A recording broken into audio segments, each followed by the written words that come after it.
Okay, let's get started. Good evening and welcome to the week 4 live session. Hope I'm clearly audible and my screen is visible. At any point, if you're not able to hear me clearly or see my screen, please let me know. So let's get started for today. So I see some people who seem to be new, so I'll just go over this quickly. In case you're joining for the first time, we have 2 live sessions per week, one on Sunday, one on Monday, so you can pick whatever works for you.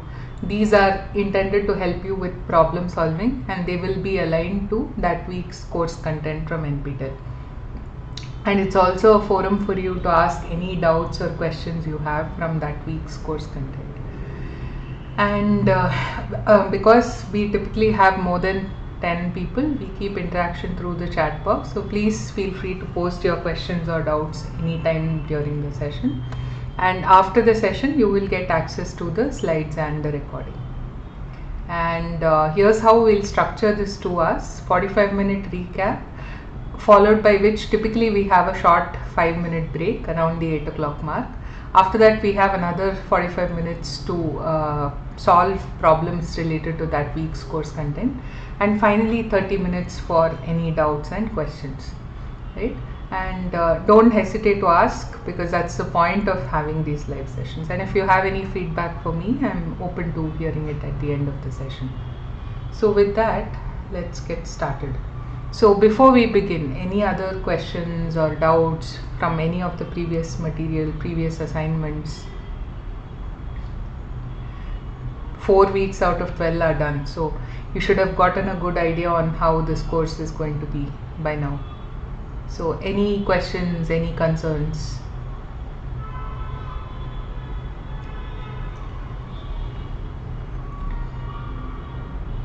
Okay, if not, let's move to the questions that people had asked last week. So the first thing was, I think somebody wanted to understand what pods are. So again, I've given how many marks are there for assignment, that you will hear from NPTEL itself. So I don't have the details on that, but typically on your course page, right, in one of the early announcement emails, you will find those details. People are still joining. Okay, so a pod is the smallest deployable unit in Kubernetes. Now remember that earlier we studied containers and VMs. So you can think of a pod as a small wrapper around containers, right? We get a pencil. So if Kubernetes basically, so every platform or every framework has an abstraction that it works with, right? So for Kubernetes, that abstraction is a pod. So even if you have one single container, you will have to create a pod for it, because that's how Kubernetes acts, right? And you can think of this pod as a very lightweight wrapper around a container, right? So you can see here, for example, pod 1, which pod 1, pod 2, pod 3, pod 4, all of them are examples. And here, assuming this represents a container, you see only one container there in the pod, but it still needs a pod. And similarly, you could have a group of containers the way you see in pod 3. And as you can see, the storage, we have a question: missed 3 assignments, any way to redo them? I don't think so, because these come with deadlines, but you can ask on the discussion forum there, in case there is an option to. NPTEL also monitors that forum apart from your regular TAs. So in case there is a way to handle that, they might get back to you. But normally, from what I know, I don't think there is a way to redo them. Yeah. And as you can see, storage is shared between containers, right? So it's a common storage. So that's mostly what I can tell you about pods, and this is more than enough for the purposes of this course. But in case you wanted to know, whoever asked this question wanted to know more about pods, again, like I say, the platform and the official documentation or the README in that platform itself is the best option to know more, right? So the link that I've added here has a lot more information on pods. So if you want to look at the details, feel free to go check this out. Okay, so the next question I got was on dragonfly topology. So this one is based on a research paper again, right? And I was looking for a more accessible way to present it, because I think we need a lot more understanding of network topology before I can explain dragonfly as in the paper to you guys. So that itself will probably take 20-25 minutes. So I'm still searching for this. Maybe I'll find it in a course slide or something like that. But I have noted this down, so I will definitely address it by next week. Right? So this is still leftover from the previous week. So we will come back to that. The next one I got was on RDMA. Someone said that they didn't understand RDMA very well, right? So here are a couple of slides that kind of tells you in very, very little detail, right? If looking at the slides, it's very apparent what it is. It's like that. So let's go through these, and again the link for this is given here. It's from a course slide, so you can go through that if you want. So again, like I said, RDMA is an extension of DMA if you think about it that way. It's just that there is an element of network, or it's remote direct memory access, right? So typically what happens with a network stack is it looks like this. There is the application layer, there is the OS, and then there is the NIC, the network interface card, which is basically the hardware responsible for networking, right? Now what happens, so your packets flow from hardware to OS to application, and as a result of that, the processing in the OS involves certain operations. For instance, as you see here, there is a copy that happens. Typically this is often referred to as the kernel to user space copy, right? So that results in a high latency and a lot of CPU involvement, right? So as a result of this, you can what happens, the problem is both the unnecessary high CPU utilization as well as a loss of throughput, because you need to do all this for packets to just flow through to the application, and this is not acceptable in today's data centers and a lot of other applications as well, right?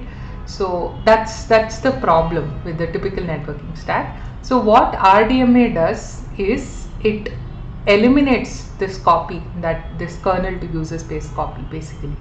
So that's one of the reasons you see terms like zero copy. There is also a term called OS bypass, which is very clear again, right? The OS is completely bypassed, and as a result of this, you end up with negligible CPU utilization, low latency, and high throughput. So typically this started out being used in HPC applications, typically in InfiniBand clusters, and it's used in a lot of data centers and lot of other places as well, right? So this is basically RDMA. I hope this kind of clears up the concepts of basically what is RDMA.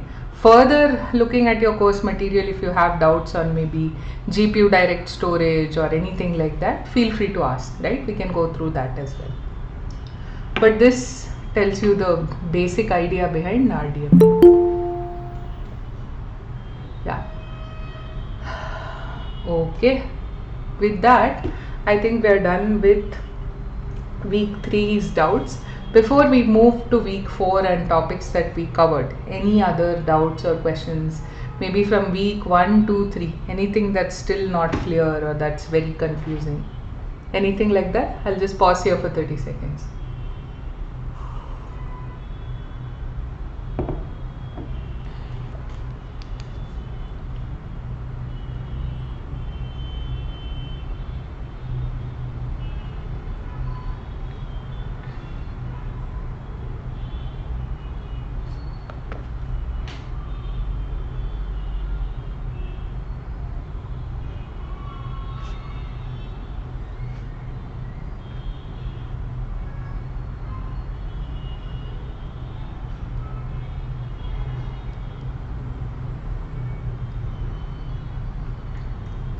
Okay, looks like there are no doubts.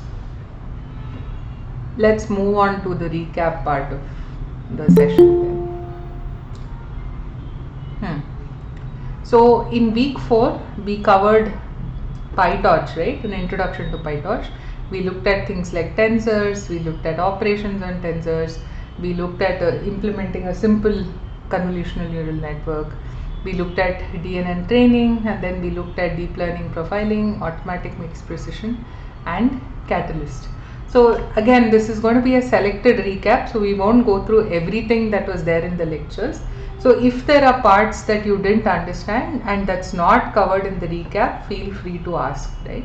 That we will definitely go through that in greater detail. So what is PyTorch? Everyone who's used deep learning in some form or the other will have heard of PyTorch. The other popular alternative, of course, is TensorFlow. Things like Caffe and MXNet were popular before these two, but no longer. I would say the top two are PyTorch and TensorFlow, and a little more than TensorFlow is PyTorch. So again, that's one of this course again teaches you both PyTorch and TensorFlow. So it's your choice as to which of them you use and which of them you like to use. So today we'll look at PyTorch, right? So PyTorch is first of all an open source library, so the code is fully available, right? So if you're interested and curious in knowing how a big library like this, so you're looking at a lot of features today, right? For instance, you looked at how PyTorch handles tensors, you looked at how it does DNN training, you looked at simple functions that you could write like forward and backward and things like that. And you might be curious, how are these implemented, right? So you can go take a look, and you'll see there is, if someone's interested, I can also share the source code repo, but in case you're interested, you can always go look it up. You'll find it if you just do a quick search on the internet. So you can look at it, you'll see a bunch of Python code, you'll also see a bunch of C++ code, and if you'd like, you can always go look into how some of those functions are implemented. So again, there are a lot of things that PyTorch does. It can use GPUs, so it interfaces with GPUs through various functions, as you've seen in this week's lectures, right? You can set the device type to GPU and it would use GPU. It also does what is called the automatic computation of gradients. And moreover, if you think of it from a very high level, what should a deep learning framework do, right? So if you look at literature today, if you look at papers, or if you look at even if you look at simple news articles, right, you'll see every now and then that there is a new model, or there is a new data set, or there is a new optimization technique, right? So as a library or as a framework, the primary role is to make it easier to test and develop new ideas, to prototype things quickly and then get results out of that, right? And PyTorch is kind of catered to do that. So you'll see a lot of research papers, lot of new models or data sets using PyTorch more than TensorFlow, and one of the reasons is this: it's set up to be used in a very easy manner. Anyway, with that, let's move ahead. So we start off with PyTorch tensors, and the first thing you hear is that it's similar to NumPy arrays but can also be used on a GPU, and NumPy arrays cannot be used on the GPU. Now I have a quick question for you. Again, I ask these questions in every session. It's up to you whether you want to answer them or you want to just go past that, and I won't answer you all of these things because it's important that you learn how to answer these or think about why this is. But any ideas on why a NumPy array can't be used on the GPU? What is so magical about PyTorch tensors but not NumPy arrays?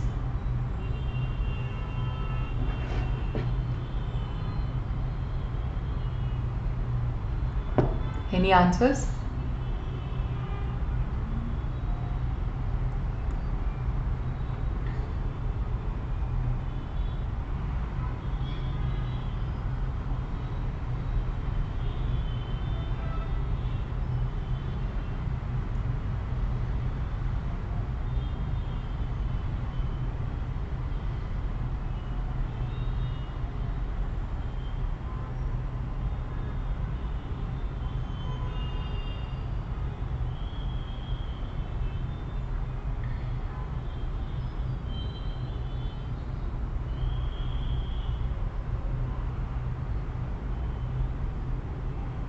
Okay, if not, think about it.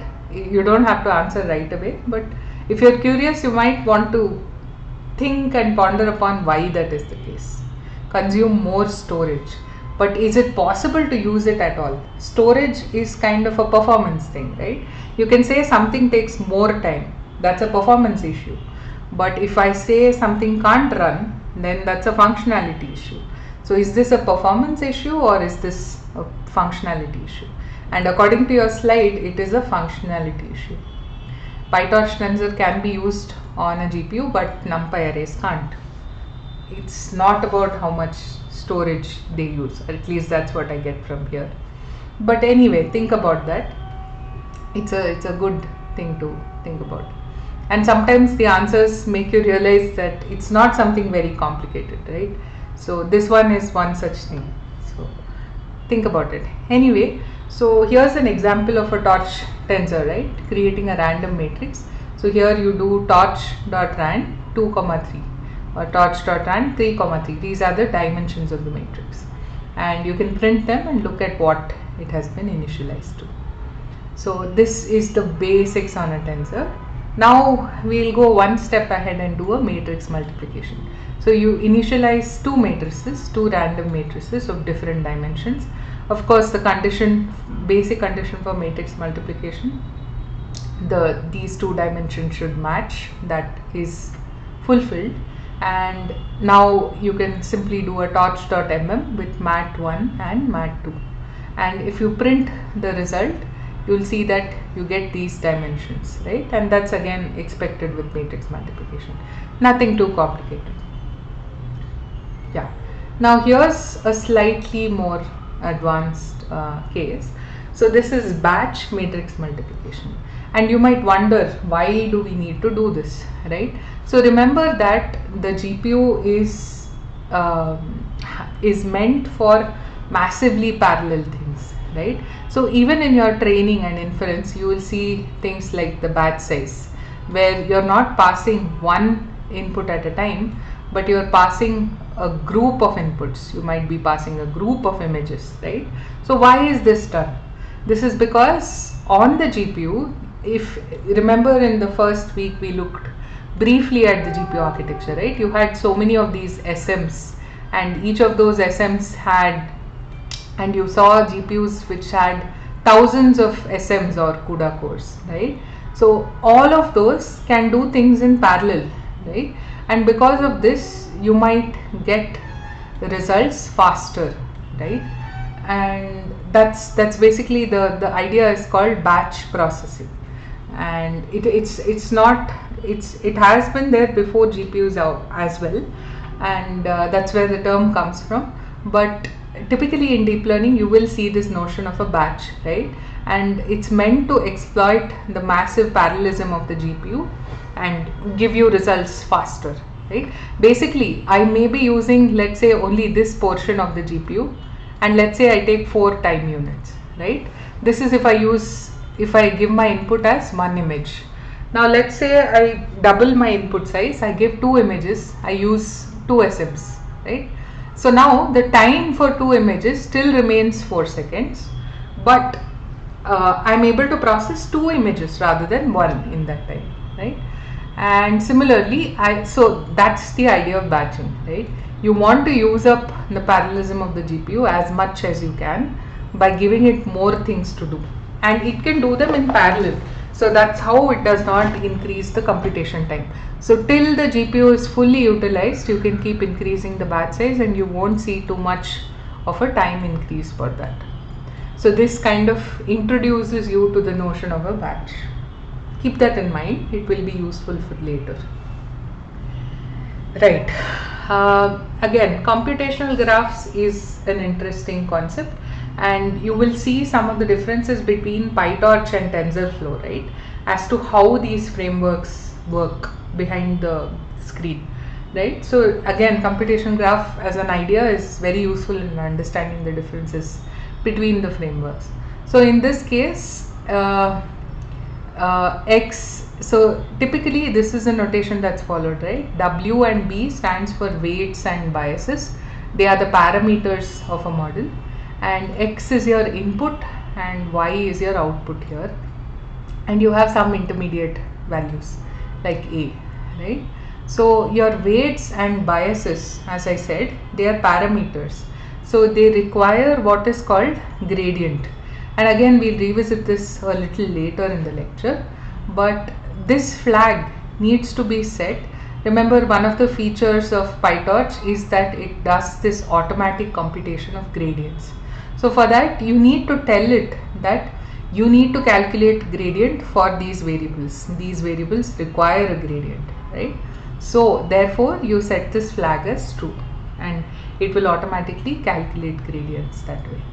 So yeah, whereas for these, observe that you don't do that. They don't need gradients. So this whole thing is what you call a computational graph, right? So if I write this as an equation and then I draw it out, this is what it looks like. That's called a computation graph, where you take the computation and you lay it out like this with dependencies. The arrows going like this indicate dependencies, right? That this, for instance, takes both of these as inputs and its output is this, right? So that's the typical computational graph representation. It's not just there in PyTorch or TensorFlow. It's a very, very generic thing. Okay, so now let's talk about training. So again, as a quick recap, we broadly have training and inference, right? These are the two paradigms in which a model is spoken about. But again, at the end of training, you might have testing, which is to make sure how well your model has been trained, right? But the difference between training and testing is only that the data that you use here is typically real world deployment data that comes, and here you typically split a portion of the training data itself.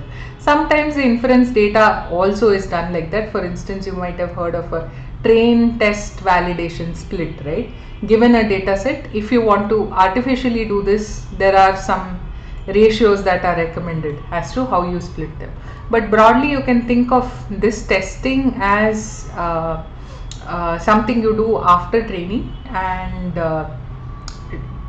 inference as something that you do when you deploy a model. But logically, they are the same thing. They give the model an input and they see what the output is.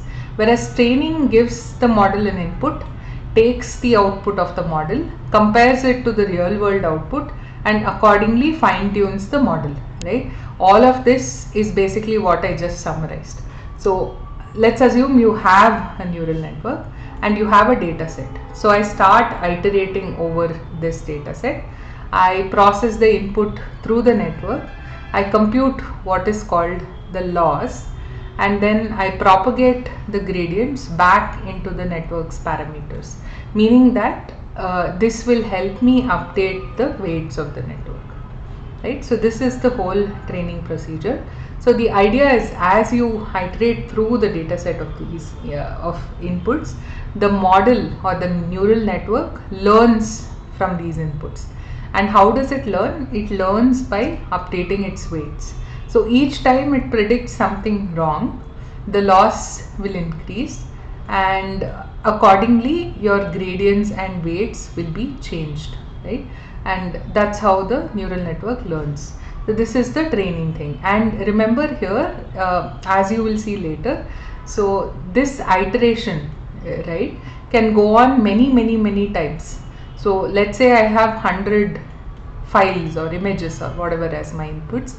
Now this iterating over this one set of 100 is what is called an epoch, and I might have multiple of these epochs. I might have, let's say, 250 epochs for the model to reach a particular target accuracy, right? That's typically called convergence, right? So that might be very high. So this is very iterative and very computationally intensive. Okay, so any doubts so far, or are things reasonably clear?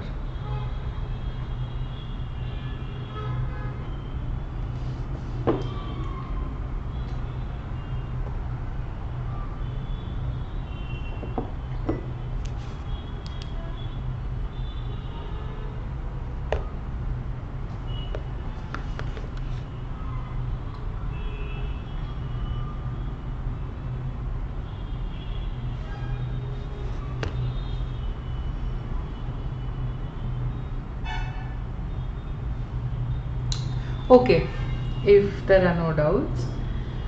So how do you build a neural network using PyTorch? So this whole thing, the training part that we discussed, can be split into multiple stages, right? So you can think of it as a forward, a backward, and a weight updation part. So the forward is, so let's say you have a network, right, with multiple layers. I'm just using lines to rather than circles because it's easier for me to draw. So let's think of these as layers. So the forward pass or the forward propagation is for the input to go through all of these layers and arrive at the output, right? That's the forward pass, and the method forward of input returns the output. Is there any other way to build a neural network? So typically what is done is, if you're using a custom network that you have come up with, then you will define it layer by layer, right? For instance, in this example, this this convolutional neural network for MNIST example, we saw the PyTorch definition with every layer, right? You said dot conv of certain values. That's one way to do it. The other way to do it is Torch has something called a model library or a model zoo. So you can directly say torch dot model dot whatever, right? For standard models, you will be able to use an implementation without you yourself writing those layers. So those are the two broad ways to write a neural network definition in PyTorch. You can either use something from the model library or you define it yourself layer by layer. Those are the two ways. But if you're thinking about constructing a neural network, like theoretically or logically, then that's a very, very different thing, and that's probably not in the scope of this course. But that's also something that people do. For instance, a lot of ML scientists or ML folks actually come up with new networks, right? So a lot of those again use very sophisticated techniques. There are automated techniques that come up with various architectures, evaluate the architectures, and then give you a result saying this architecture may be suitable or things like that. Sometimes people even handcraft networks. So that's a very, very different question. So the build neural networks can be used in different senses, different contexts. Here we are talking about how do we define a neural network with PyTorch. Hope that answers your question.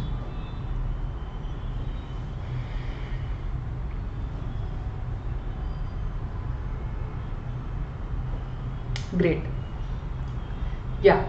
Then the backward function depends on autograd. So this is the PyTorch functionality that actually does this automatic gradient computation, and this is taken care of automatically, so you don't need to do anything, right? You just need to define the forward function, and I think we saw examples of that, so I'm not going into too much detail there. So typically we define a network class and we create layers for it. This I have not given an example, but it's there in your course slides.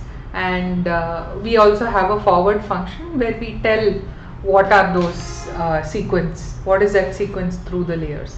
But as we pointed out even here, there is no need to have a backward function. PyTorch will do that automatically. And again, here we saw a simple convolutional neural network for MNIST, right, which is a very, very simple data set again. So it has a couple of convolutional layers. Again, convolution is one of the very, very common layers used in CNNs and typically DNNs. What's characteristic about convolutional layers is that they are very compute intensive. They have a lot of computation happening. Whereas layers like fully connected layers, they have a lot of parameters, not computations, right? So if you look at the overall size of the model, how many parameters it has, you will notice that a lot of parameters come in these fully connected layers. And if you look at the overall computation, which I was talking about the other day, right, flops of the network, you will see that a lot of flops come from the convolutional layer. So that's just something if you're interested to keep in mind. And then we were talking about the loss function. So what does this loss function do? So the loss function takes the output and the target, or what is called a ground truth, right? So when your network is learning, it needs a reference. Just like when we learn, typically when we learn in school, we are made to take a test, and then someone has an answer key to that test and they evaluate and they say your answer is wrong because they compare what you have written to the answer key, right?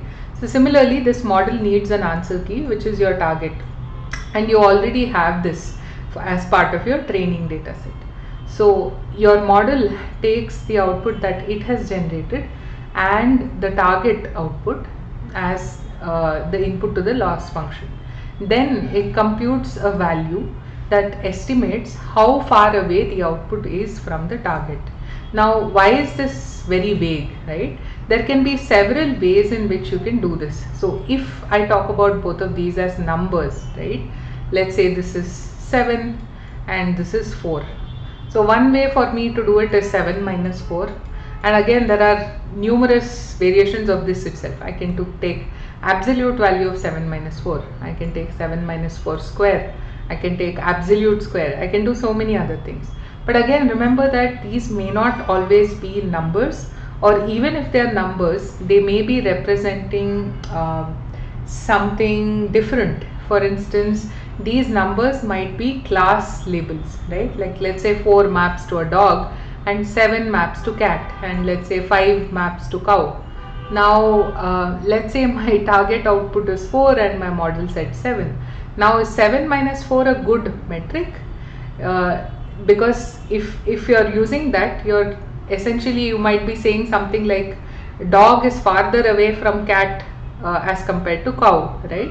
So using numbers directly may not be a good idea. That's why this definition is kind of vague, it's kind of abstract, because the implementation of this how far away can vary a lot, right? So as you see here, there are different, that's what it says, there are different loss functions that are available to you, and you can compute various things like the mean squared error, MSE loss, and there are a lot of these variants. And again, I just gave you a small example here, but you get the point. There are different ways in which I can calculate loss, different ways in which I can represent the output and the target. So that's about the loss function.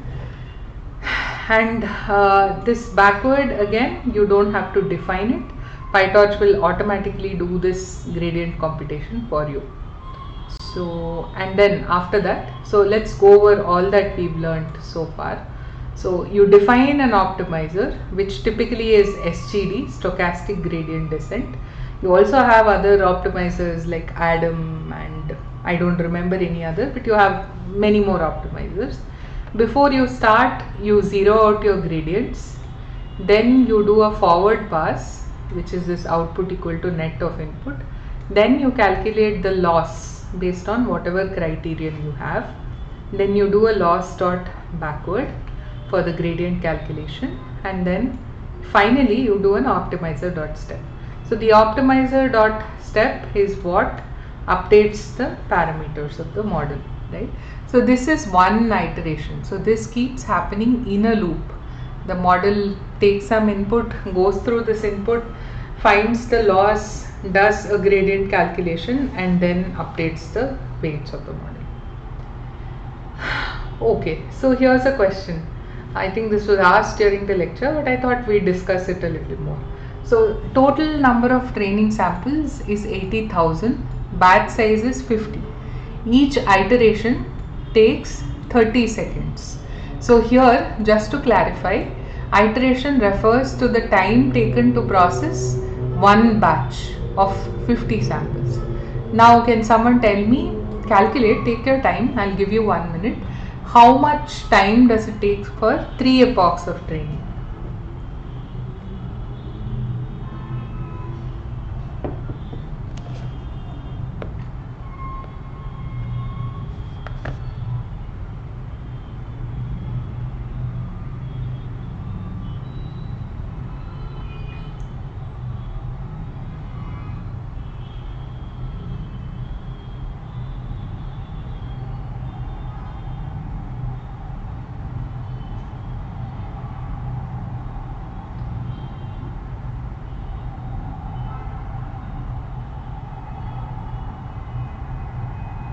40 hours. Interesting. Can you give me the explanation of how you got to 40 hours?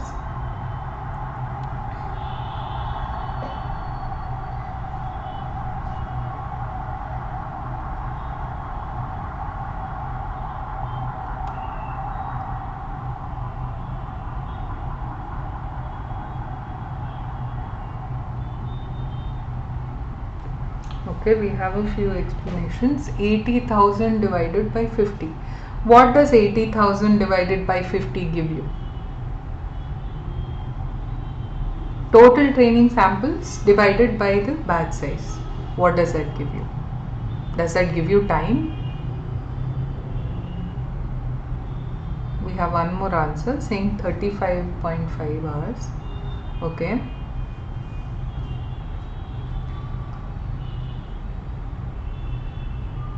Okay, so now we have a different answer. 1600 into 30 divided by 3600. Okay, let's take a look at that.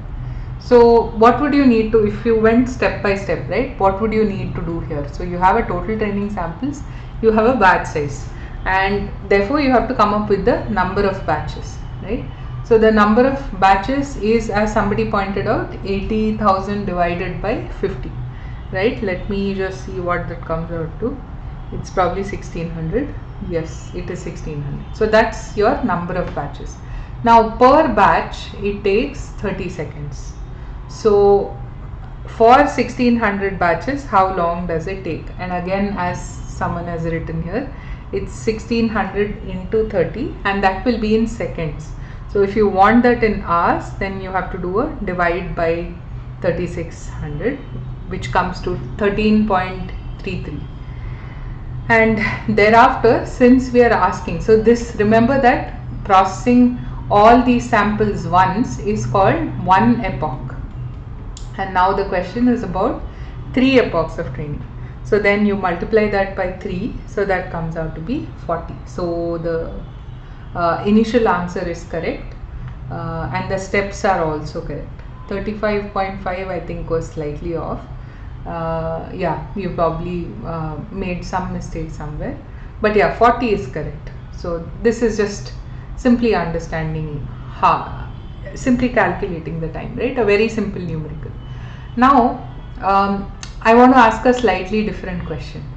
Let's say batch size equal to 100, right? Can you tell me what the time would change to? The same, I have the same number of samples. First of all, can you tell me whether this time would change? The time per batch, would it double, would it stay the same, would it decrease? And after that, can you tell me 3 epochs of training? Let's take it step by step. So first, can someone tell me if the per batch time changes if I double the batch size?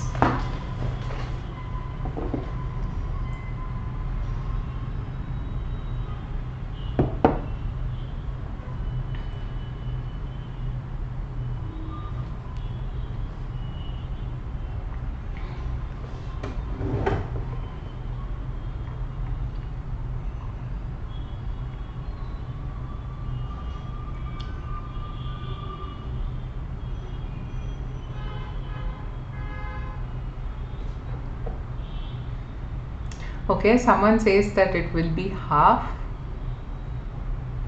Okay, any other answers?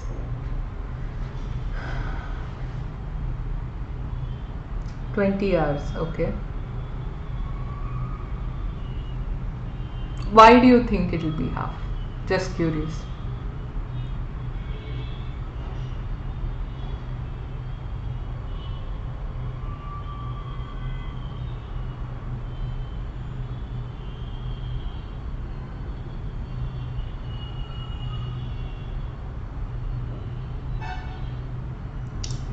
Increase in batch size from 50 to 100.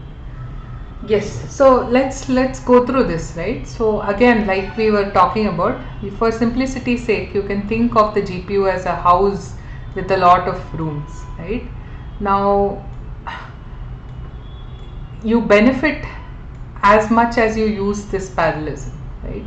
So let's say that 50 was only using half the cores available on the GPU. Now if I increase the batch size to 100, or I double the batch size and I use all the cores, then essentially my time per batch would remain the same, but the number of batches would go down by half, and therefore my total time would also go down by half, as indicated on the chat, right? But this need not always be the case. So let's say you are already using all the cores of the GPU and now you double the batch size. What will happen? There is no more room, or there is no more scope for parallelism. So what the GPU will do is, even though you've said do this as a batch, it says, oh, I simply can't do that because I don't have the cores. So it will be processed one after another, right?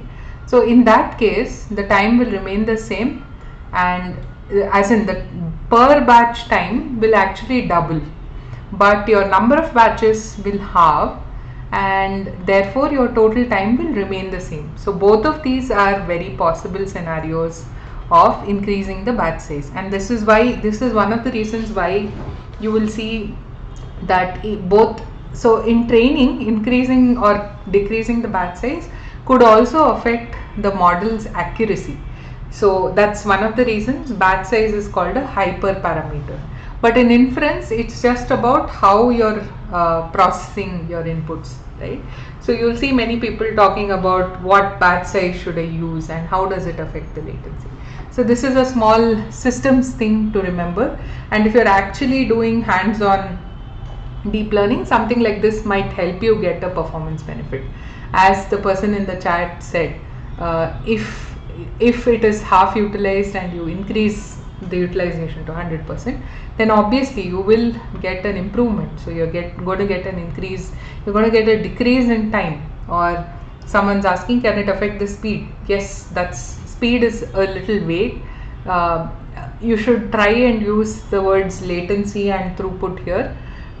That's kind of what, if you're talking about inference, typically latency is what is spoken about, right? So for instance, if a car is driving on the road and it has a camera feed, and you give it one frame and ask, is there a person crossing the road here, right?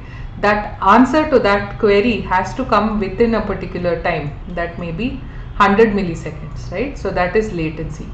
Now I can batch these inference images and do all of them in 100 milliseconds, but if I wait 50 milliseconds for just all of these to arrive from the camera, then I'm going to violate this latency constraint.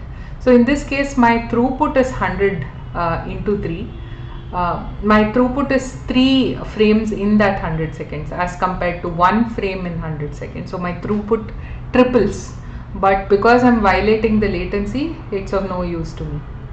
So batch size is used to increase performance in inference, right? So it can, as if I were to put it very vaguely, it can affect the speed. But again, it's not a very, you can't say that without actually running it on the system, right? It depends on exactly what GPU you're using, and that will affect what batch size kind of causes this. But one metric you can look at to understand this is the GPU utilization. So if you look at something like NVIDIA SMI, it will broadly tell you how much of the GPU is occupied, right? So using that, you can play around with the batch size. Anyway, this is again something not there in the course for now, but it's useful to know, so take it if you want to. Yeah, so this next part is about the device, right? So torch.device and you can give a device here. So typically the CUDA is available, checks if PyTorch can see the GPU. So many times if you install the wrong version of PyTorch, or if your CUDA driver is not correct, or a lot of library issues like that, even if you have a GPU, you will get a no on this, right? Torch.CUDA.available. So that does not mean that you don't have a GPU, you have a GPU. It just means that PyTorch cannot see it, or PyTorch cannot use it, right? So if you've installed everything properly, the first thing you do after installing PyTorch, if you want to do if you want to run using the GPU, is try out this torch.cuda is available, right? And it has to give a yes. Only then it's like a green flag to use the GPU. So here you can again select, if you have just one GPU, it's CUDA 0. If you have multiple GPUs, then it can be CUDA colon that GPU number. If you don't have a GPU, then it is CPU. And this is the device selection and a few extra things that you need to do. So remember we spoke about the CPU and the GPU and the GPU RAM, right? So the GPU typically accesses things from its own RAM. So you have to move both the model and the data, so the input as well as the label, to the GPU RAM, right?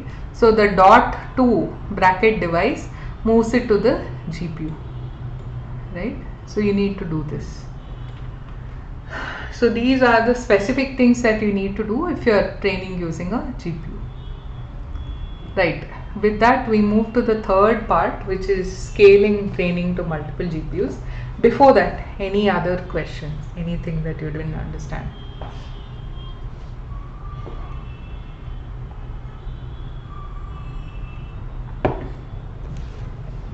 Any other parts from week 4 that was not clear? Can it run in AMD GPU? CUDA will not. So AMD will have its own libraries. For instance, I think it's called ROCm, if I'm not wrong. And there are also vendor agnostic libraries like OpenCL, right? OpenCL can be used across a variety of things, and a lot of people prefer it for that reason. So if you have those libraries installed, then you can run deep learning on AMD GPUs as well. PyTorch, I think, should support that. But I'm not too sure on that. Let me check. I think it will support it.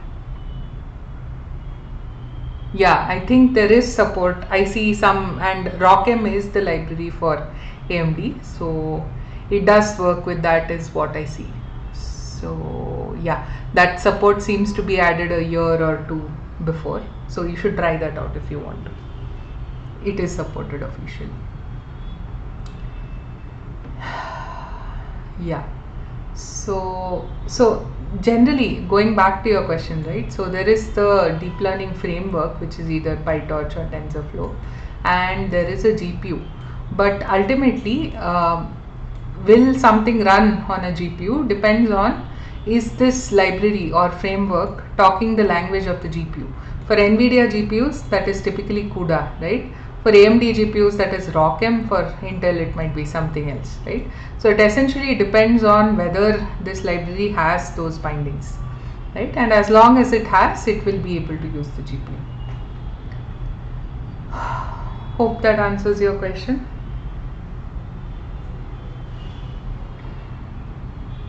Okay, so let's look at scaling training to multiple GPUs. So first question, why do you think we need to scale training to multiple GPUs? Fundamental question, any answers?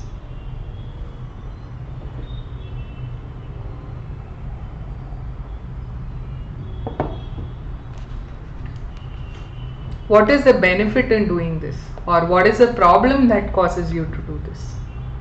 There either has to be a problem or there has to be a benefit, right?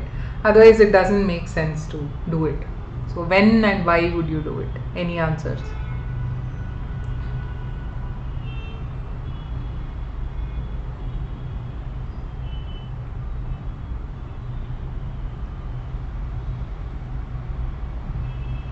Larger data sets, okay. Can use output data in input of GPU2, okay. Model is too large to fit into a single GPU to accelerate the training process. Yes, that's one of the very common reasons, right? So a model, so today I'm sure all of you have heard of ChatGPT, all of you have heard of Llama and the likes, right? Large language models. So you will see, if you look at the details of those models, you will see a model size or the number of parameters, and typically you will see so many billions of parameters, right? So that's what we mean when we say that a model is too large to fit into a GPU. So if a model cannot fit into a GPU's memory, then it cannot run on a single GPU by default, right? You can do some hacks to get around that, but let's not get into that. By default, if there isn't enough memory, you cannot run that model, right? That's a problem. Let's say I want to train this model, but it doesn't fit into a single GPU. What do I do? So then I scale training using the model parallel regime. That's one reason. Second reason, as someone else said, was I have a very large data set and I do have multiple GPUs.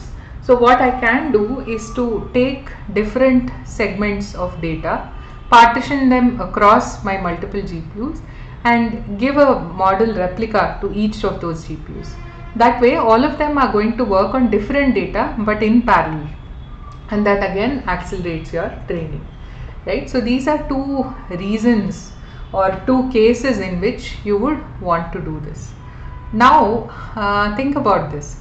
So this first one we already spoke about it. How it accelerates training is that it does this in parallel, right? You have multiple GPUs and each one gets a copy of or a part of the data set. So now because these different parts are being processed parallelly, you get a speed up. Now think about model parallel. Do you get a speed up? From where does that speed up come? Does anyone have an answer? So again, if this is not clear, how model parallel works is we take a model, let's say I split it in these two split points. Now you have three parts of the model. I'm going to run part 1 on GPU 1, part 2 on GPU 2, part 3 on GPU 2. In other words, as someone said, we use the output data of this part 1 as the input data of part 2. That's all correct.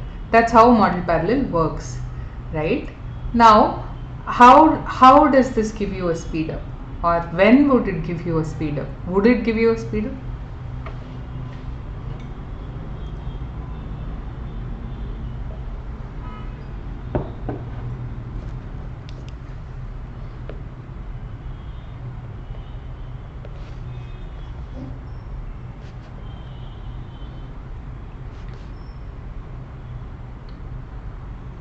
In case of ensemble models, okay. Anyone else? It will give speed in continuation.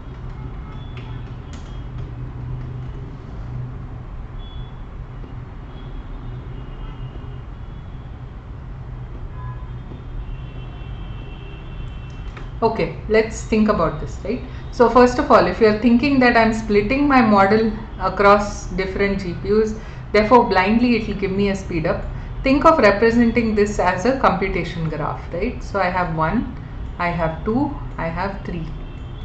What does this tell me? 2 depends on 1 and 3 depends on 2. So basically you need the output from 1 to start running 2. If this is the case, then what happens while 1 is running? Is 2 really running in parallel? No, 2 is just waiting because it needs the output from 1.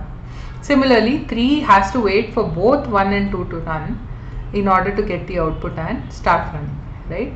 So by default, if you run it this way, you're not going to get any speed up. So but again, if you've seen, this might remind you of something very common. If you've studied computer architecture, you'll remember the 3-stage pipeline, right? Fetch, decode, execute. So this is very similar. So how you get a speed up there, or how you get any kind of a benefit, is that you pipeline. So while this first instruction is in a certain stage, the second instruction will start executing in a different stage, and there is no, assuming there is no dependency between those two instructions, those can go on in parallel, right? That's called pipelining, and once the pipeline is full, then you start seeing benefits. So similarly, you can start seeing benefits in model parallel as well if you do something like this. Again, this is a bit more complicated. This course does not go into this, but let's say I do one iteration here, and in the meantime, machine 2 was idle, right? GPU 2 was idle. GPU 2 can start doing stage 1 of this model, something like this, right? So you will get speed ups only if you do something like this. That's a bit more complicated. We don't necessarily need to go into this, so I won't spend too much time here. But remember that this is a functionality driven thing, right? We weren't able to train this model at all on one GPU, and therefore we are splitting it across multiple GPUs. But as such, that will not give you a speed up, right? Because the time it takes is still going to be the same. If at all anything, it's going to be a little extra, because you have to transfer this, and this transfer may be across the network instead of over memory, right? Speed in continuation, I don't know what that means, not in model training. I don't know what exactly you mean by that, but this is the idea of model parallel. Now let's look at it a little bit more in detail. We have variants across these. So first we have single machine model data parallel and model parallel. So if you are wondering why do I even need to do this with a single machine, here the case is that it's a single machine but with multiple GPUs, right? Only then does it actually make sense to do any of these, right? So that's one case. Then you can have distributed data parallel, distributed model parallel, where instead of a single machine with multiple GPUs, you now have multiple machines either with single or multiple GPUs. And finally, you can do a combination of the two, distributed data parallel along with model parallel. Okay, so let's look at a few of these. So single machine data parallel looks like this. So this is the scatter part, which basically takes your input and distributes it to all the different GPUs that you have. This is on a single machine, there are different GPUs. And then the model is replicated, right? Remember that there is no change in the model. So you give all 4 GPUs the same copy of the model, and all 4 of them run with their respective inputs. And then there is what is called a gather, right? These scatter, gather are all very common communication terminologies. If you've looked at libraries like MPI, you might have heard of them. So again, this is not a very PyTorch specific term. It's a very generic term. And yeah, so finally you do a gather and then you compute the loss. Now here's a question. Let's say I give 4 images each to each of these GPUs. What is my batch size? Is it 4? Is it 16? Is it something else? Can someone tell me? Assuming that this synchronization or this loss computation happens after all these finish this 4 samples. What is the effective batch size?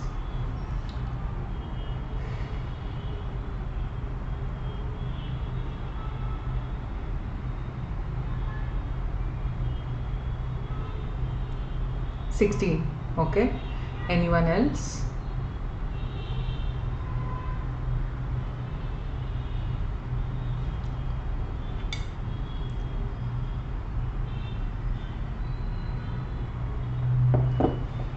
Yes, it is 16, because think of it conceptually, right? On one GPU, what would you do? You would take a given model, you would feed it 16 images, and that GPU would do the forward pass.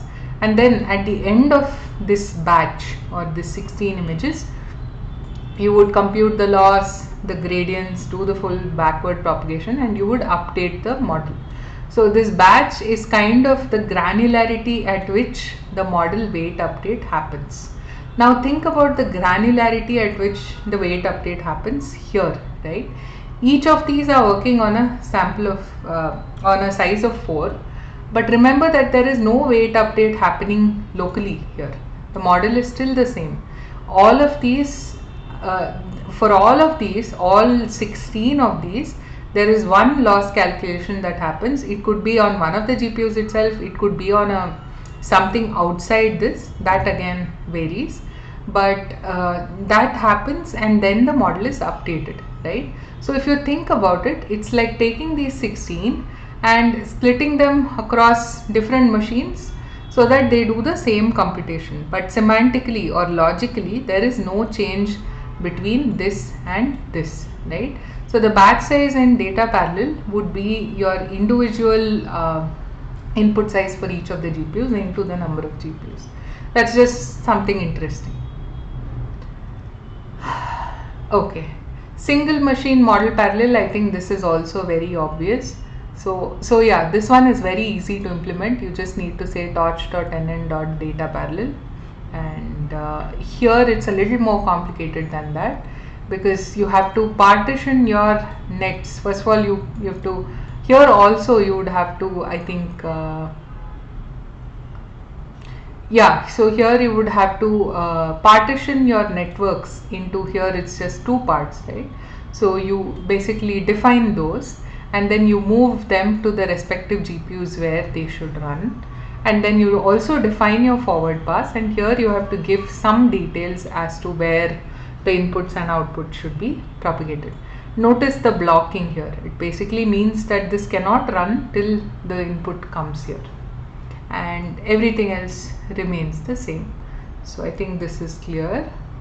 Now distributed data parallel, again like we said, there are two machines in this case, machine 0 and machine 1, and each of these have two GPUs. So again it's pretty much the same. Other than that, I think we will skip it. Notice also that there is a DDP, or a distributed data parallel, being used here. And you could also have a more complicated variant, which is distributed data parallel with model parallel. So remember, we said PyTorch makes things a lot easier to develop and prototype. So these are all examples, right? So you have various parallelisms that are being offered to you, and as a user you just need to call some of these functions, right? For instance, here you just say torch.nn.data parallel, or here you say .ddp model, right? It's as simple as that. A lot of the complexity is just abstracted out for you. So that's the idea. So with that, distributed data parallel with model parallel, let's see how much more we have.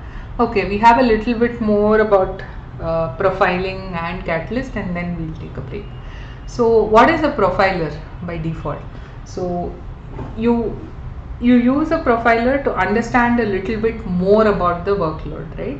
So one way to do that is you manually adding some instrumentation or some logging that helps you know. For instance, I told you that there was this forward pass, there was a backward pass, and there was a wait update. Let's say now you as a user wanted to know how much time each of these three things took. If there was no profiler, how would you do this? You would add some logs saying measuring time, right? And then you would print that out, and then you would analyze it.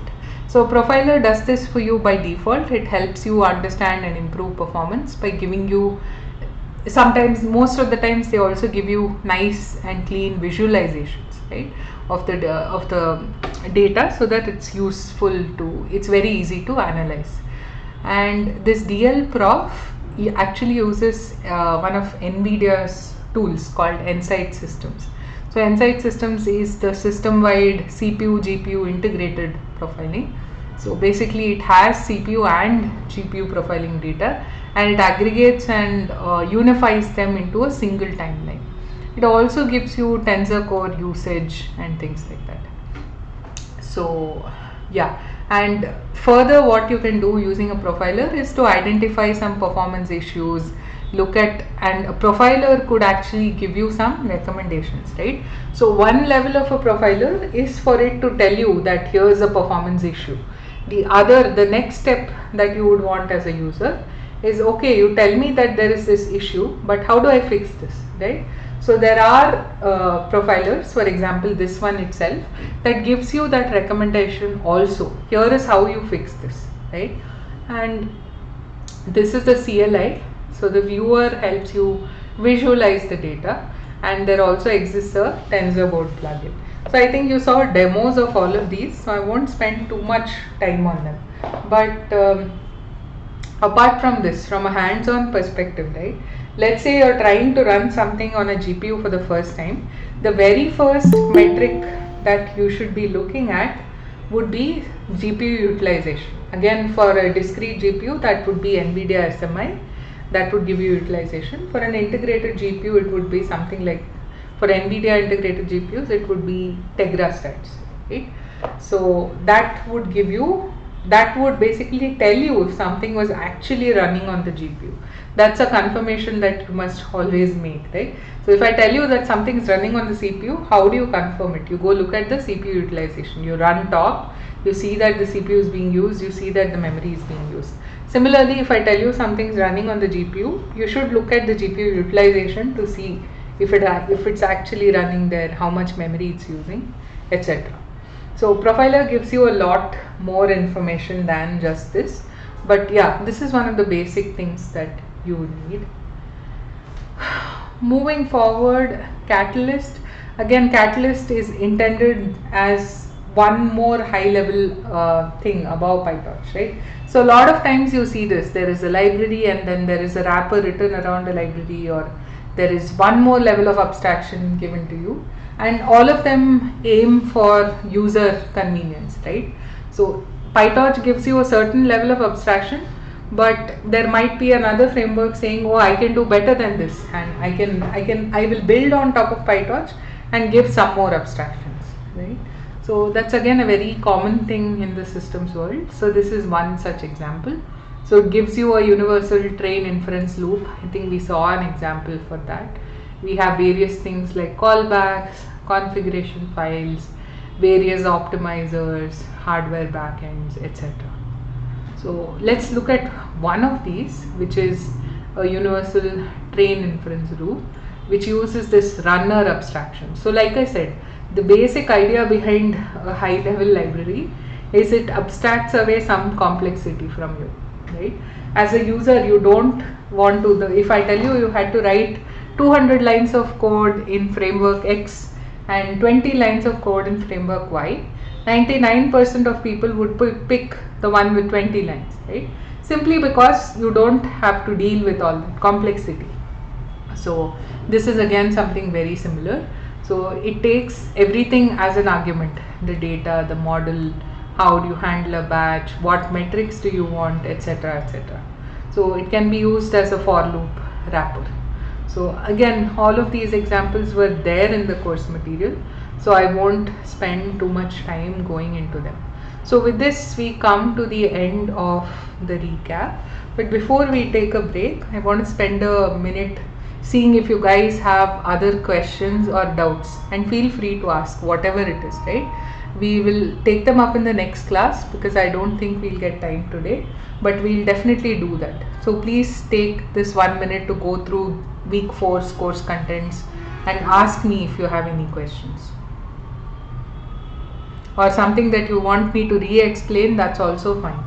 Something that you didn't understand from the videos. Is there something like that? Or was it fairly clear?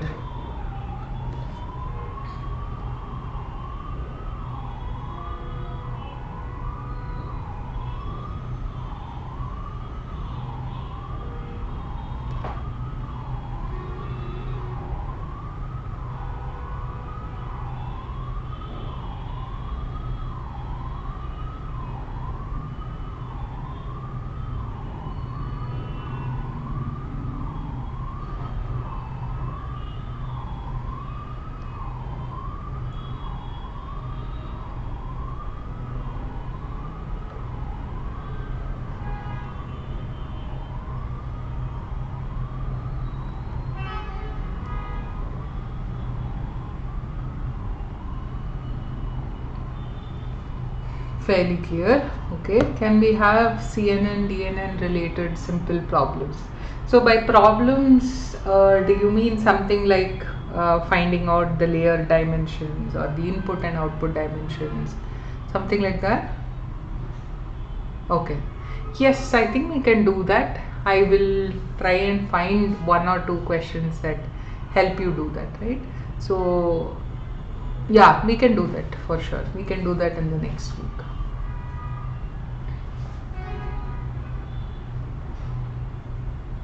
Any other requests or questions or comments?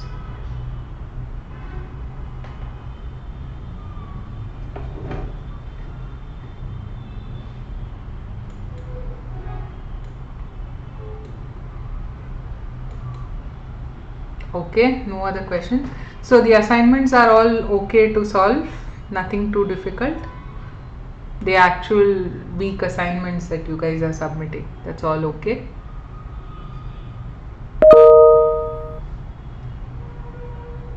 Okay, great. Good to know that. So, if there are no questions, let's take a 5-minute break. So, I'll keep the call running, but we'll resume after 5 minutes. Use this to take like a quick refresher. So, 2 hours is fairly long. So, we are at 8:15 now. We'll restart at 8:20.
Okay, let's continue. So with this we will move on to the problem solving part of today. So let's start with the first question. Which one of the following is true? Tensors can be used only on the GPU. Tensors can be used on the CPU and GPU. NumPy arrays can be used on GPU. None of the above. B. Okay.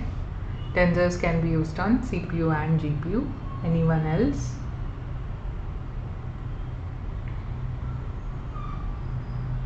B.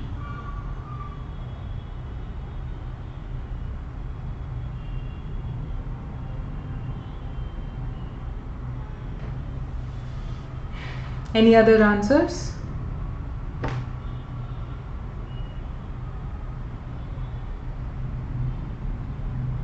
Okay, if not, let's take a look.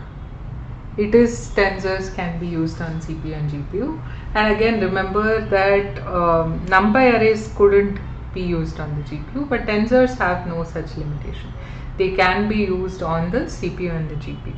So these are PyTorch tensors that we are referring to, but in general tensors refer to you can think of it as a multi-dimensional matrix in very simple words.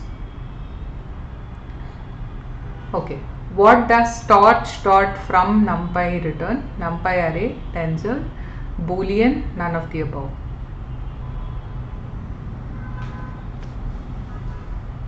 Any answers? B, B, B, okay, tensor.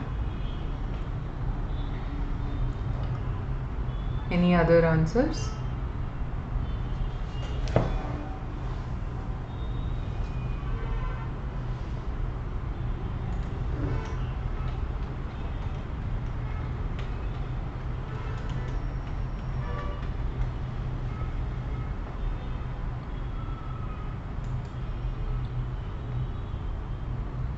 Okay, so let's take a look. It is tensor.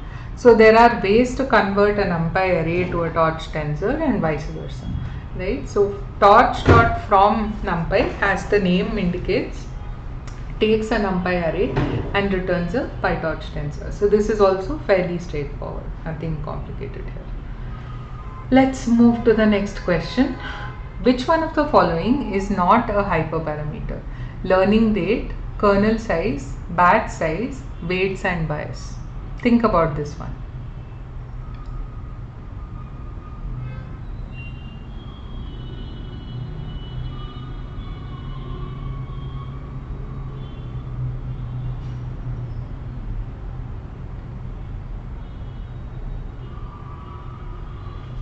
D, weights and biases. Okay. Anyone else?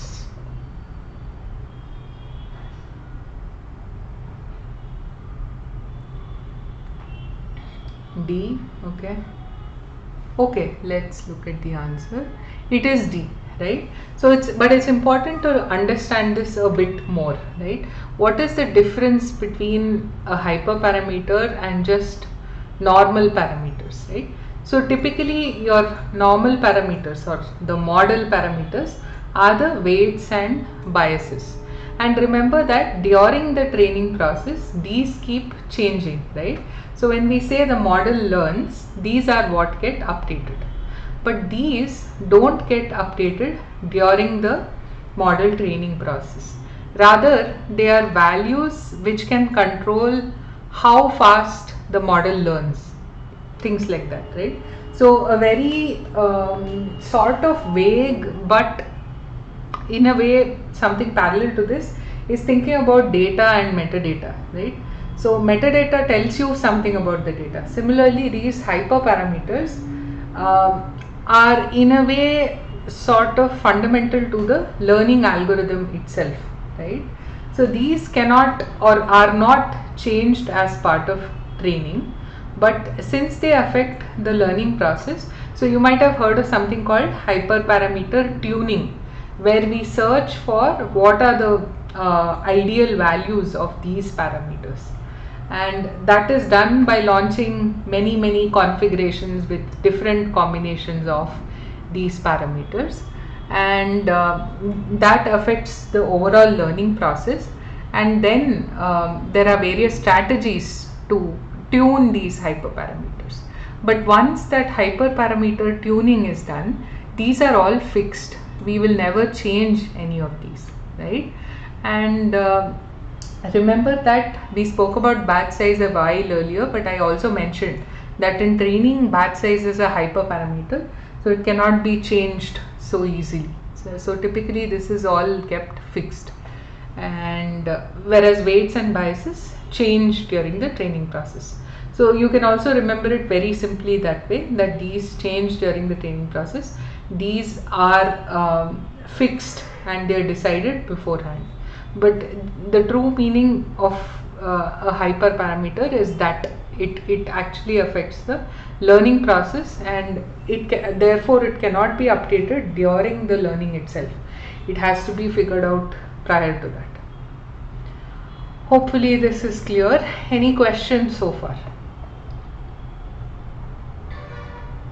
So another very simple analogy I can think of is, let's say you're training one neural network with 3 layers. Now I tell you that I'm going to change the architecture of the neural network during training, right? So many of you will say, oh no, that doesn't make sense. How can you change the model itself while training? You can't. Then you're basically training a different model, right? So these are like that. You can't change any of these during training. Before training, of course, I can experiment. I can see, does my model do better with 2 layers, or how about I change the architecture, or I change how these are connected, right? I can do all of these, and they are possible variants, and they could lead to different models, but these are not things that can be played around with during the training itself. Hopefully that clarifies things. We'll move to the next question. Which of the following is/r true about torch.reshape? Returns a tensor with the same data and number of elements as input but with specified shape. Always creates a copy of the tensor in memory with different shape. May or may not create a copy of the tensor in memory with different shape.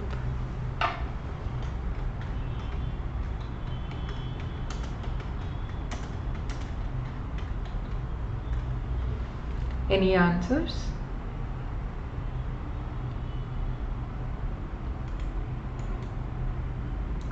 A, okay.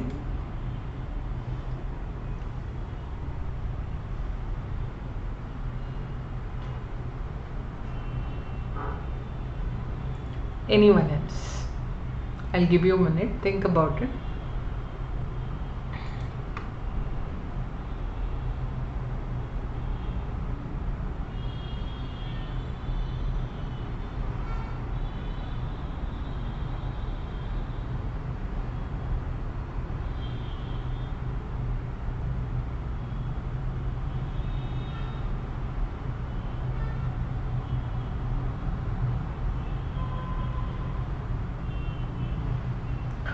D, 1, 2 and 3. Okay, that's interesting. 2 and 3, are 2 and 3 simultaneously possible? Aren't they sort of contradictions?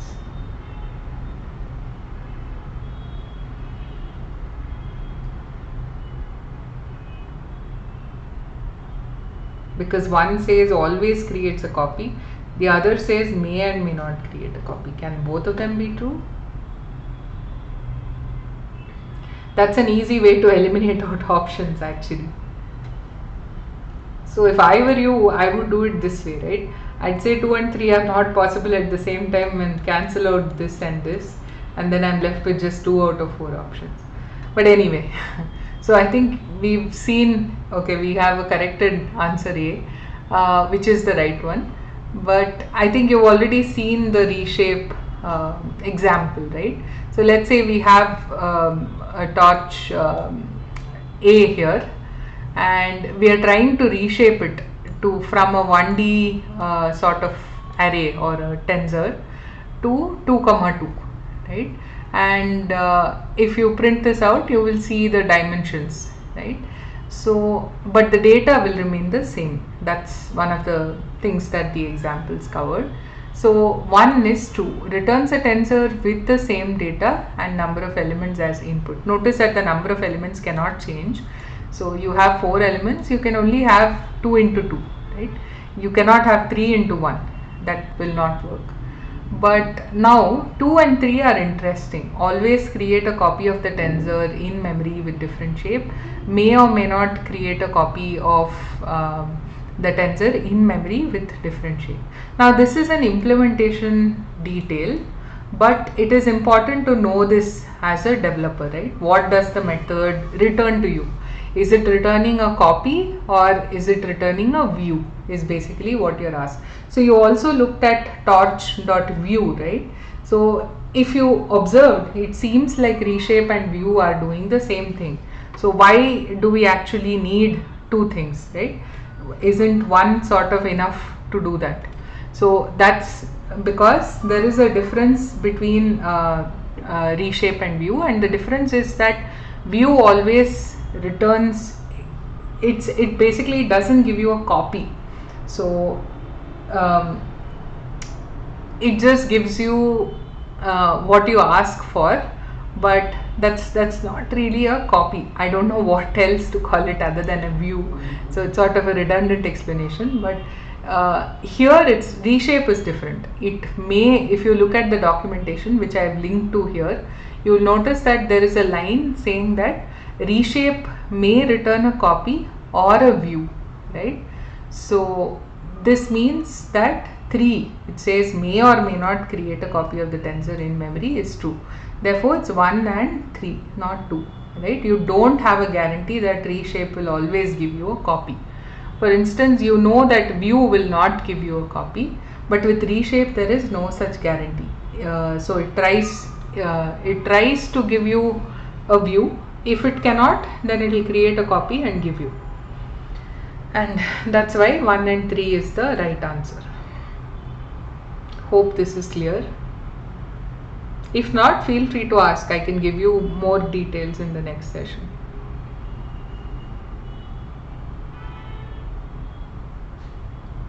Any doubts or questions so far?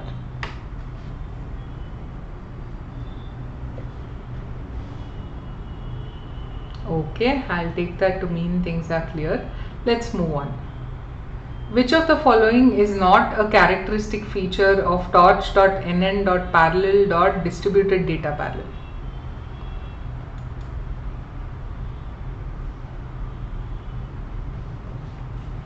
C, single process. Okay.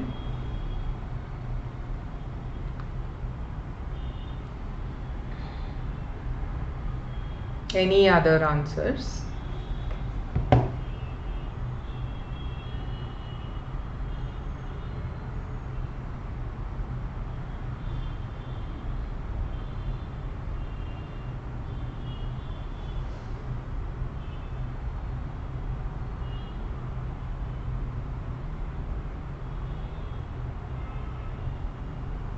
No other answers? Okay.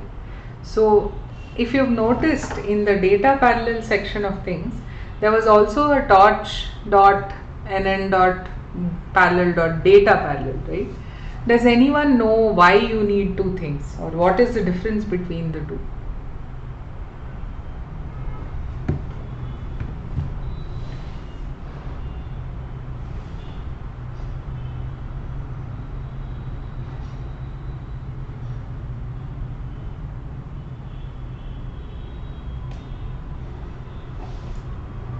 Okay, if not, let's take a look at that. That was a question I had, so I looked it up. First of all, the answer is C, but we'll come back to that, right? So what is the difference between data parallel and distributed data parallel? Data parallel is single process multi-thread and works only on a single machine, while distributed data parallel is multi-process, works for both single and multi-machine training. So now let's go back to the question before this, which is not a characteristic feature of DDP, right? Distributed data parallel is often called DDP. So as you can see here, single and multi-machine are both supported, and it's a multi-process thing. So clearly the answer is single process, and that is what is the difference between data parallel and distributed data parallel. Data parallel is single process multi-thread. Now if you read PyTorch documentation, again this is from PyTorch documentation, you will also see this disclaimer that data parallel is slower than distributed data parallel even on a single machine. And again this is due to the global interpreter lock in Python. You might have heard about this. This is essentially what makes multi-threading in Python useless, right? So it's a language feature that kind of blocks multi-threading. So that's the reason, and since data parallel uses single process multi-thread, it's bound to be slower, whereas distributed data parallel uses multi-process. And you'll see a lot of Python libraries actually using multi-process just to get over this problem with the global interpreter lock. So that's again just for curiosity's sake, nothing related to this. Okay, let's move on. Which of the following parallelizes the application of the given module? By splitting the input across the specified devices by chunking in the batch dimension. Any answers?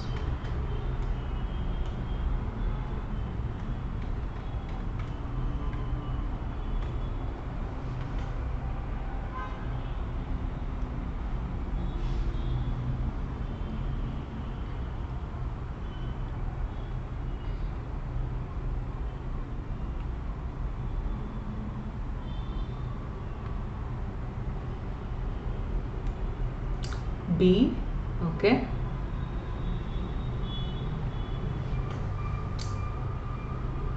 B.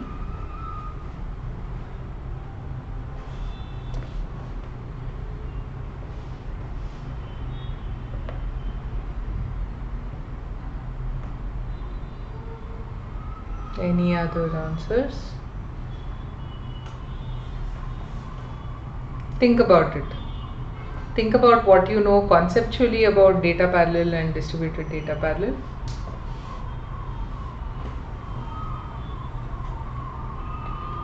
How would data parallel handle the chunking of data?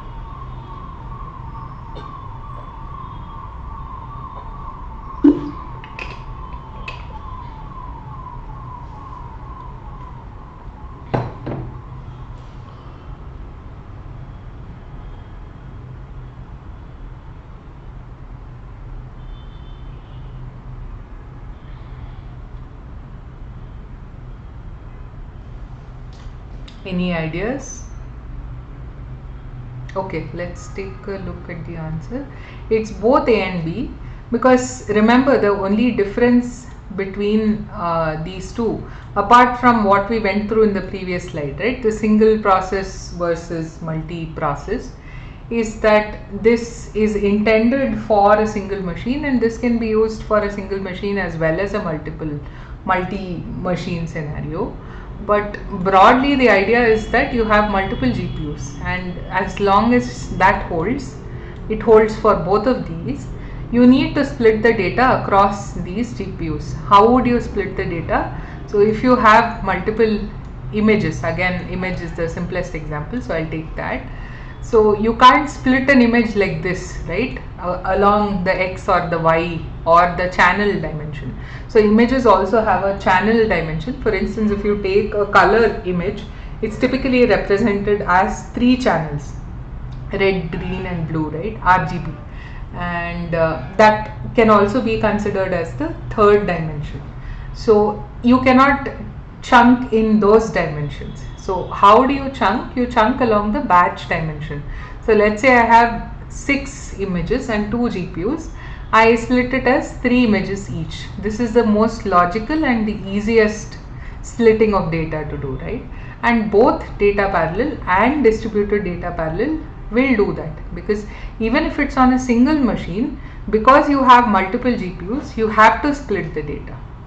So that's basically the answer here. Hope that clarifies things. Do you still have doubts?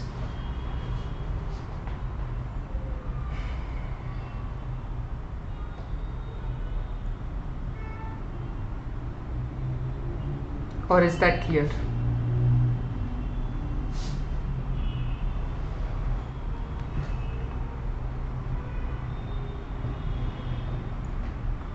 when we compare both of them, which is faster? So like I said before, right, so first of all the scenario could differ, right? So if I had multi-machine, I would only use distributed data parallel. I don't have a choice there.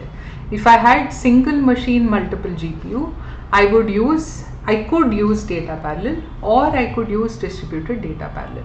Now again, because of the way Python is as a language and issues with the global interpreter log, multi-processing works a lot better than multi-threading, and data parallel uses multi-threading. So typically the expectation is that data parallel is slower than distributed data parallel. So most people use DDP. Again, there might be cases where you find that's not true. So this is just the expectation, and it could be different in some cases.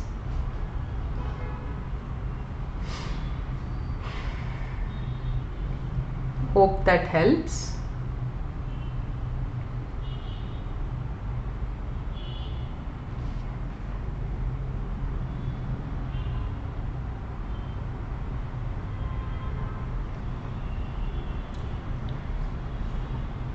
Okay, let's move on. AMP in training a model stands for Accelerated Mobile Pages, Ampere Architecture, Automatic Mixed Precision, none of the above. This should be easy. Any answers?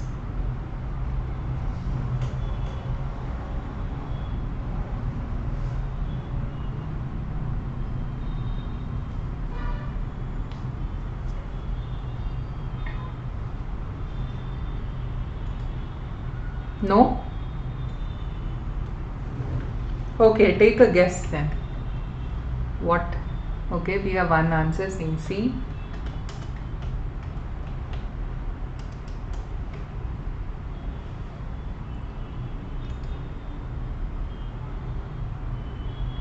A, B. Fair enough, I said a guess, right? So doesn't have to be right. Anyone thinks it's D?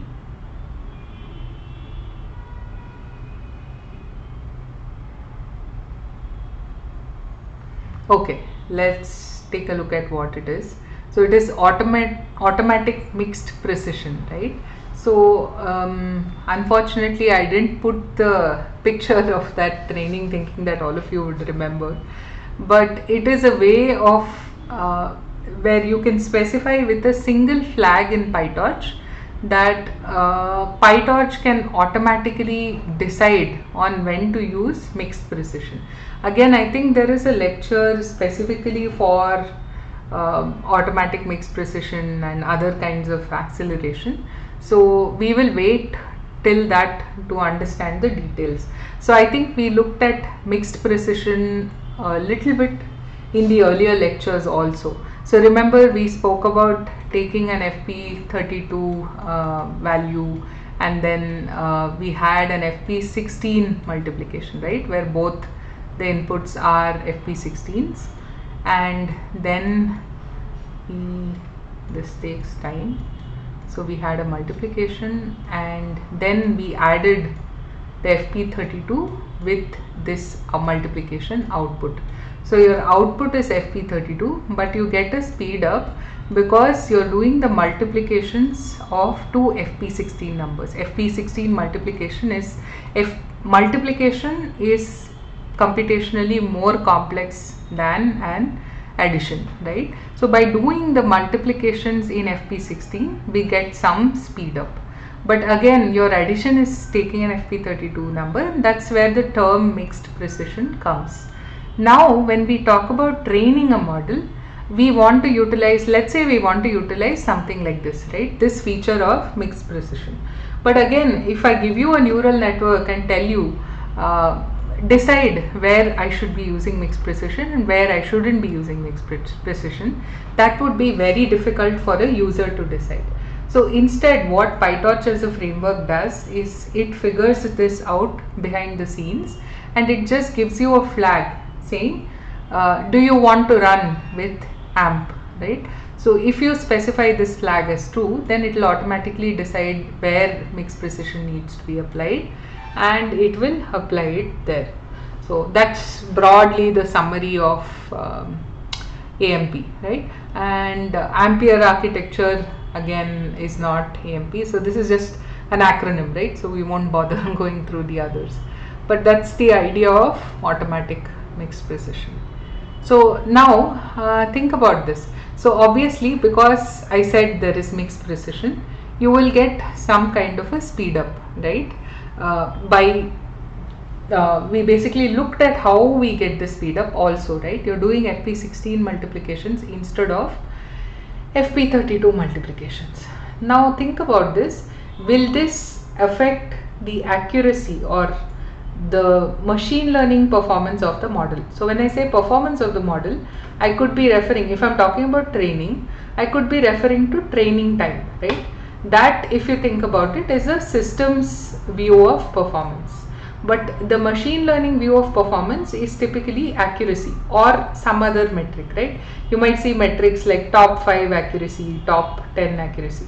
I think that was one of the questions someone had asked for me. I don't know if I explained it in detail, but I will add that to next week so that you understand it. But machine learning performance is typically some or the other form of accuracy. Now we know that AMP helps with training time reduction or systems performance, right?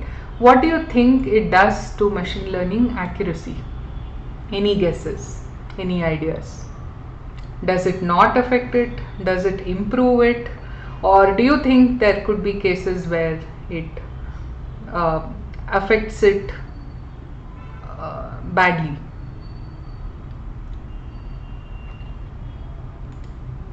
Improve? Okay. What is the intuition behind it improving accuracy? Just asking.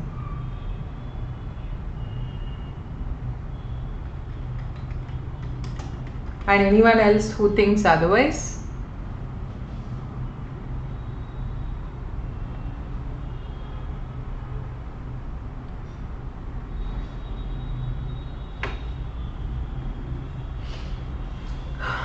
Okay.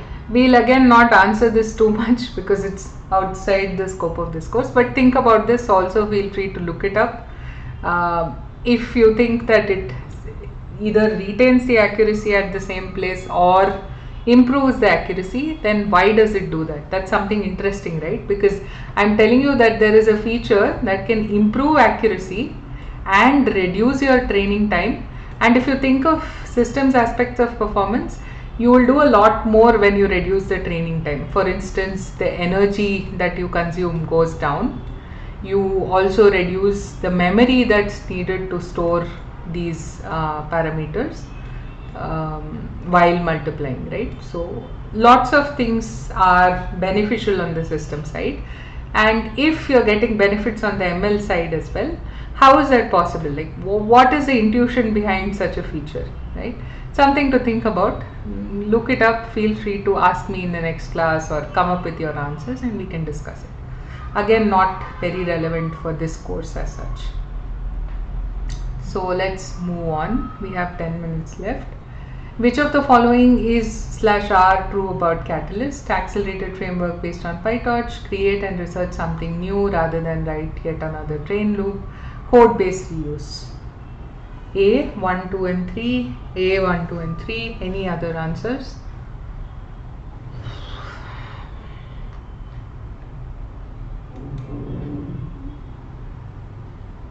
Anyone else?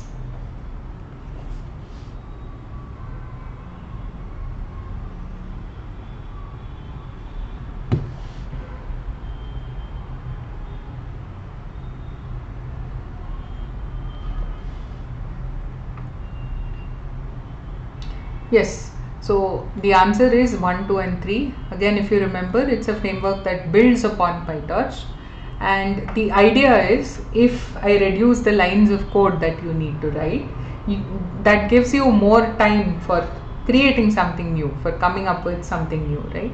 So it removes, by providing more higher level abstractions, it removes complexity from the developer and gives them time to come up with something new.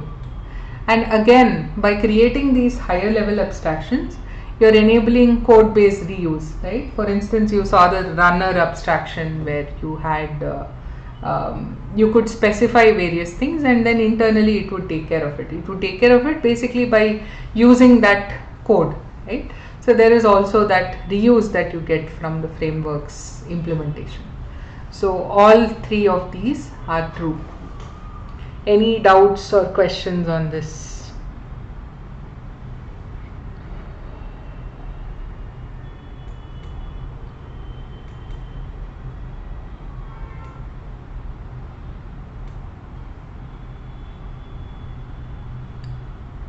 So we have the last 9 or 8 minutes left. So any other concepts or doubts that are not clear? I know I already asked this, but I think people joined towards the end as well. So any doubts or questions that you have, please post them on chat, and I will take them up in the next class and talk about them in a little bit more detail. So don't hesitate if there's anything in the 4 weeks. So you're done with more than what, 30%, more than 30% of your course, right?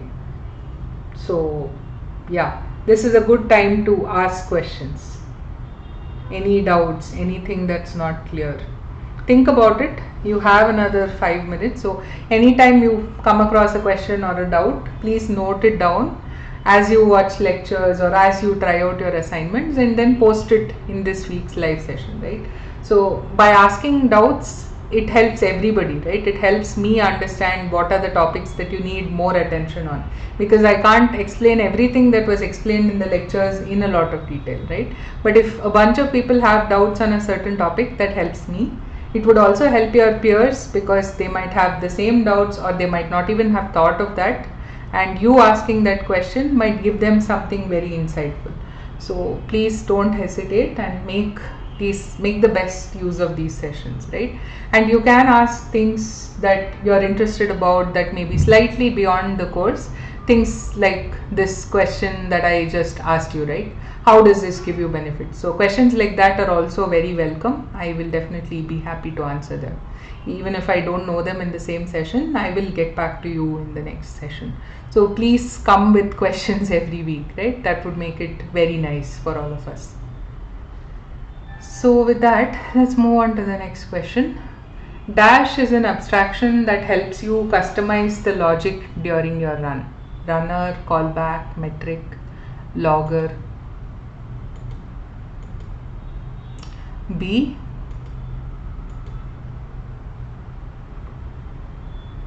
Anyone else?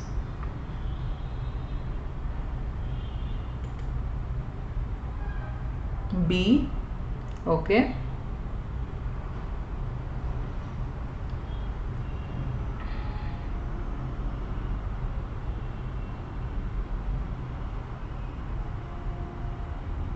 Okay, there are no other answers.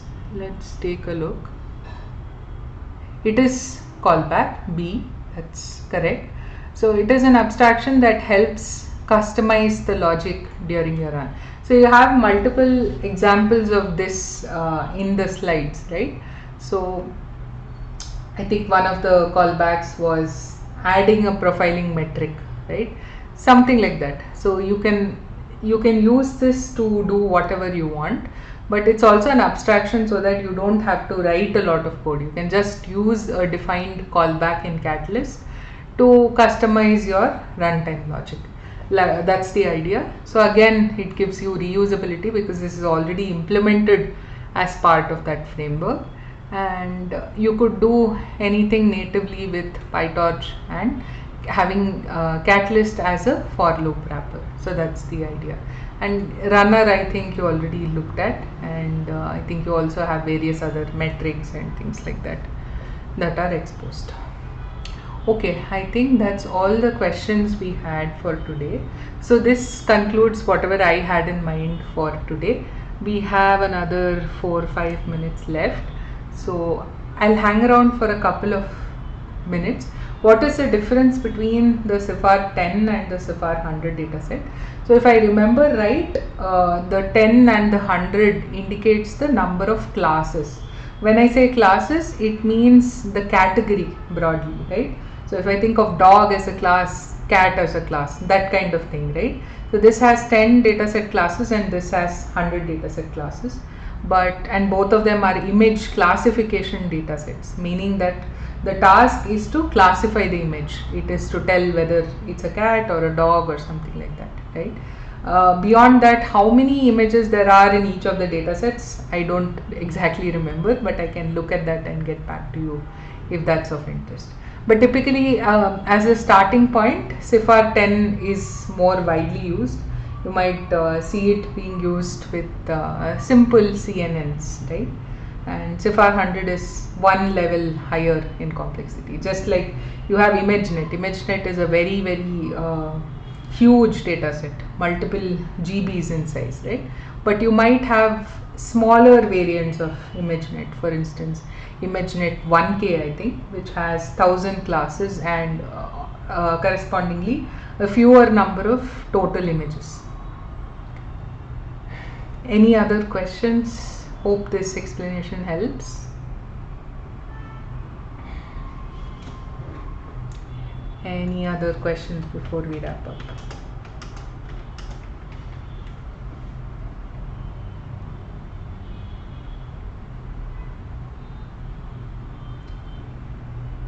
Okay, if there is nothing else, thank you so much for joining today, and look forward to seeing all of you next week. And please come with whatever questions you have. And if you have any feedback regarding the session structure itself, feel free to drop that also in the chat. Otherwise, hope you found this useful and look forward to seeing you all next week. Thank you.